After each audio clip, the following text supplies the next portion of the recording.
Hello friends, आज हम बात करेंगे डिमेंशिया। डिमेंशिया मतलब कि याददाश्त कमजोर होना।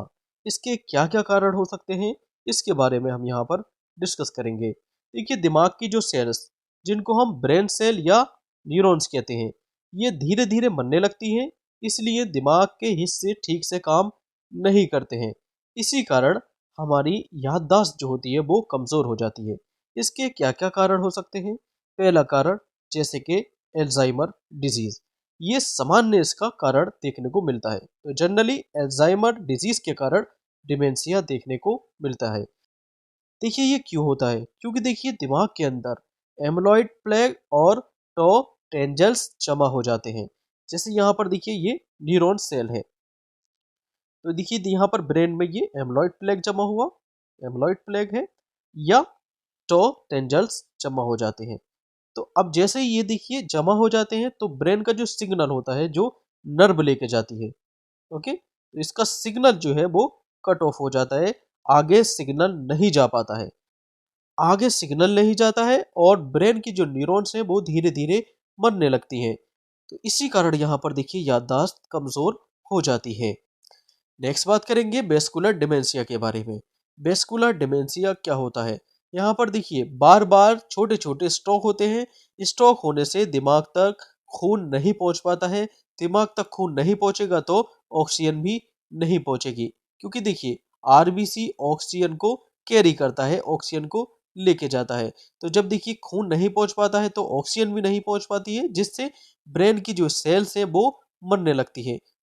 तो इसके कारण भी याददाश्त कमजोर हो जाती है। नेक्स्ट बात करते हैं लुई बॉडी डिमेंशिया। ये क्यों होता है? क्योंकि देखिए, दिमाग में देखिए न्यूरॉन्स में लुई बॉडी जमा होने लगती है। यहाँ पर देखिए, ये लुई बॉडी है, ये न्यूरॉन है। न्यूरॉन के अंदर देखिए, सेल बॉडी के अंदर यहाँ पर देखिए ये लुई बॉडी है। लुई बॉडी, जिसको हम अल्फा सिन्यूक्लिन के नाम से भी जानते हैं, ये जमा हो जाती है। इससे मेमोरी और मूवमेंट या विजन तीनों अफेक्ट होते हैं। नेक्स्ट बात करेंगे फ्रंटो टेम्पोरल डिमेंशिया के बारे में। फ्रंटो टेम्पोरल डिमेंशिया क्या होता है? देखिए, ये ब्रेन का फ्रंटल लोब है, ये फ्रंटल लोब है, और ये देखिए टेम्पोरल लोब है। तो फ्रंटो और टेम्पोरल लोब में क्या होता है? तो फ्रंटो टेम्पोरल लीब की भी न्यूरॉन्स देखिए डैमेज होने लगती हैं। अब जैसे ही फ्रंटल और टेम्पोरल लूप की जो न्यूरॉन्स है वो डैमेज होने लगेंगी, इससे क्या होगा? पेशेंट को डिमेंशिया देखने को मिलेगा।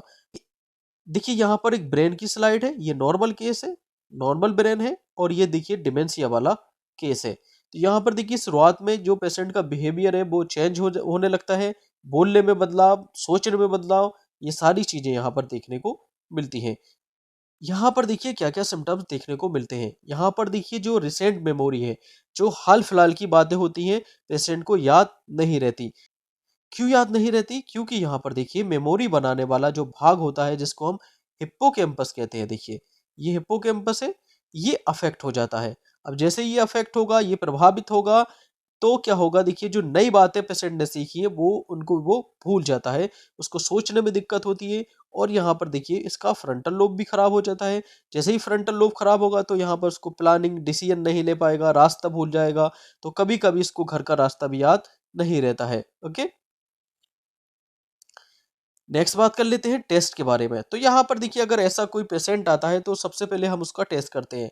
टेस्ट में देखिए सीबीसी करते हैं, उसमें देखना पड़ता है देखिए किसको कोई इन्फेक्शन तो नहीं है, या ब्लड की कोई प्रॉब्लम तो नहीं है, जैसे कि एनीमिया तो नहीं है, या विटामिन बी 12 के बारे में यहाँ पर इसको चेक करते हैं कि विटामिन बी 12 की कमी से नसें ठीक से काम कर रही हैं या नहीं कर रही हैं। तो भूलने वाली समस्या अगर कोई पेशेंट लेकर आता है, TSH, MRI, CT करते हैं। इसमें चेक करेंगे पेशेंट को हाइपोथायरॉयडिज्म तो नहीं है, जिससे कि दिमाग की जो कार्य क्षमता है वो धीमी पड़ जाती है, जिससे डिमेंशिया जैसी शिकायतें हो सकती हैं। तो हाइपोथायरॉयडिज्म अगर है पेशेंट में, तो मे बी कि हाइपोथायरॉयडिज्म की वजह से इसको डिमेंशिया हुआ है, वो चेक करते हैं। और देखिए, MRI और CT से तो पता लग ही जाएगा कि पेशेंट को स्ट्रोक, ट्यूमर या हाइड्रोसेफेलस के दिमाग में पानी तो नहीं भर गया है, या ब्रेन में कोई एट्रोफी तो नहीं हो गई है, इसको चेक करते हैं। नेक्स्ट बात कर लेते हैं इसके ट्रीटमेंट के बारे में।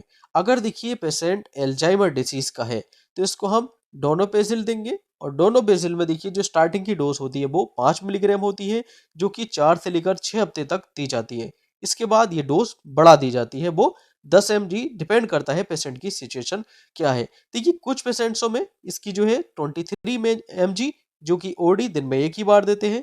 ये देखिए कब देते हैं, सीवियर एल्जाइमर डिजीज में ये देते हैं। ओके, तो डोज डिपेंड करेगी पेशेंट की सिचुएशन क्या है। ओके, कितने दिन तक देंगे ये भी देखिए डिपेंड करेगा पेशेंट की सिचुएशन क्या है। इस मेडिसिन का कोई साइड इफेक्ट तो नहीं हो रहा, ये देखकर ये पेशेंट को मेडिसिन देते हैं। देखिए ये क्या करती है, ये मेडिसिन देखिए एसीएच मतलब कि एसिटिल कोलिन को बढ़ा देती है। अब ब्रेन में जैसे ही एसिटिल कोलिन बढ़ेगा, पेशेंट की याददाश्त में सुधार होगा और जो बीमारी की गति है वो धीमी हो जाएगी। यह डोनिपेजिल के अलावा यहाँ पर देखिए रिवास्टिगमिन का भी यूज कर सकते हैं। इसकी जो डोज होती है वो 1.5 मिलीग्राम दिन में 2 बार एज अ बीडी, हर 2 से लेकर 4 हफ्ते में धीरे धीरे ये डोज बढ़ा देते हैं। टारगेट इस डोज का देखिए 3 से लेकर 6 मिलीग्राम, वो भी पीटी। इसका भी काम क्या होता है, ये भी एसीएच के लेवल को इंक्रीज कर देती है, बढ़ा देती है। या यहाँ पर देखिए गैलेंटामाइन का भी यूज किया जा सकता है। गैलेंटामाइन की जो डोज होती है वो 4 मिलीग्राम दिन में 2 बार, और इसको देखिए 4 सप्ताह 4 वीक तक देते हैं। फिर इसकी भी डोज बढ़ा देते हैं, फिर 8 मिलीग्राम ऐसा बीडी, और आवश्यकता हो तो 12 मिलीग्राम भी तक इसको बढ़ा सकते हैं। तो 4 से लेकर 12 मिलीग्राम तक इसको इसकी डोज जो है वो बढ़ा दी जा सकती है। नेक्स्ट टेबलेट आती है मेमेंटाइन। ये मॉडरेट और सीवियर एल्जाइमर डिजीज में देते हैं। देखिए पहले वीक इसकी जो डोज होती है वो 5 मिलीग्राम दिन में 1 बार, दूसरे वीक 10 मिलीग्राम, तीसरे वीक 15, और चौथे वीक 20 मिलीग्राम पर डे के हिसाब से इसको दे सकते हैं। तो यहाँ पर देखिए 10 मिलीग्राम बीडी या 20 mg ओडी, एक बार में या 2 बार में 10-10 मिलाकर 20 कर सकते हैं। तो हफ्ते के हफ्ते ये मेडिसिन की डोज देखिए यहाँ पर बढ़ाते हैं, इंक्रीज करते हैं। कितने दिन तक, लंबे समय तक चलती है और क्यों देते हैं, ये देखिए ग्लूटामेट के कारण होने वाले ब्रेन सेल्स को डैमेज होने से रोकती है। ओके, तो ये थी देखिए कुछ अल्जाइमर डिजीज की मेडिसिन और डिमेंशिया के कारण सिम्टम्स क्या क्या होते हैं। Okay, thank you.